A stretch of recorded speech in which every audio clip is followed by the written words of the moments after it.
One of my favorite reality TV shows today is Undercover Boss. I think this show demonstrates leadership perfectly.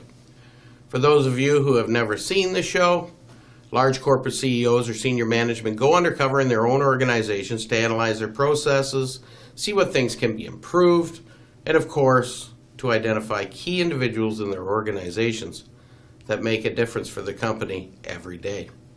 It's a great watch if you're interested in how leaders lead. One of the best parts is to see the CEOs working behind the counter, out in the front lines, out in the plant, cleaning the floors, actually doing the fundamental purposes of the company. What makes it funny is no one knows it's the boss. And then later to see some of the staff interviewed about his or her performance, and they'd say, well, I'd never hire that individual. Or even in some cases, well, they actually sometimes say that this is not the business for them. Yet these very individuals are at the top of the leadership behind their companies. But what we can learn from this is the primary skill good leaders have, and maybe what really makes them good leaders.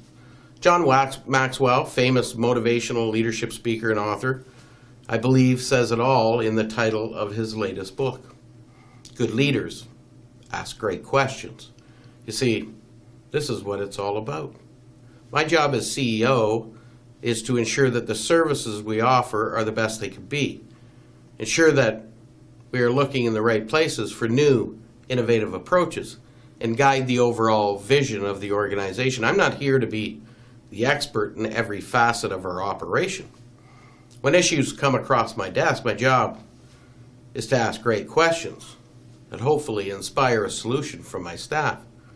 You see, there are no answers unless first there are questions. A division of my organization escorts visitors through an automotive manufacturing facility here in our community. I have 11 individuals off-site at the plant welcoming visitors on behalf of the manufacturer and driving them through a 3 million square foot plant in a 30-foot long tram with 20 or so people in it, weaving in and around assembly lines, welding shops, and of course press room aisles. I'm quite confident I would not be the one in my organization that should be doing that function. And I know beyond a shadow of a doubt I shouldn't be training anyone to do it either. I have people who know that job well and are the experts. So what makes a good leader? I agree with John Maxwell. Is a person who recognizes themselves as a person that doesn't have all the right answers to all of the issues, but the one who encourages and inspires others to find those answers through asking great questions. The word itself, leadership, I think, says it all. It's about leading, not pulling. It's about inspiring, not telling. It's every leader's job to demonstrate what a real leader is. When I have a staff member that comes to me with a question, I find that solution by asking questions of them. And in the end, they themselves find the solution and feel like they've found it themselves as well. And I believe that's what leadership is. So how do leaders become great leaders?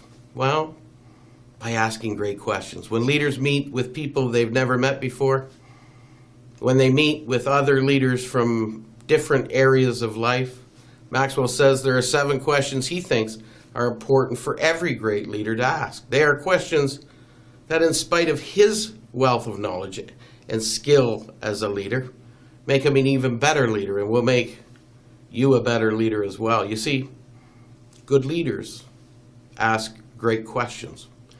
Leaders get to the conclusions and solutions not on their own, but by asking questions. Asking questions makes you a purveyor of knowledge. Snippets of information you have that maybe not many do. I have a 13-year-old daughter, and she says, "Daddy, you are so smart. I can ask you a question, and you seem to have the right answer all of the time." Well, I ask a ton of questions every single day of people I come in contact with. It's all I seem to do sometimes is ask questions. So I don't have all the answers, but I know enough about an awful lot of things so that I can ask great questions to draw out the right answers. I tell her, "No, Maddie, I am not really smart, just smart enough to know that in order to lead others, I need others to answer my questions." John Maxwell's book, Good Leaders Ask Great Questions, has the 7 questions he asks every great leader he meets. But maybe he might tell you this too. Find your own great questions. Aim to be that leader that leads. Aim to be the good leader who asks great questions. I'm Greg DeRocher, and that's A Moment for Business.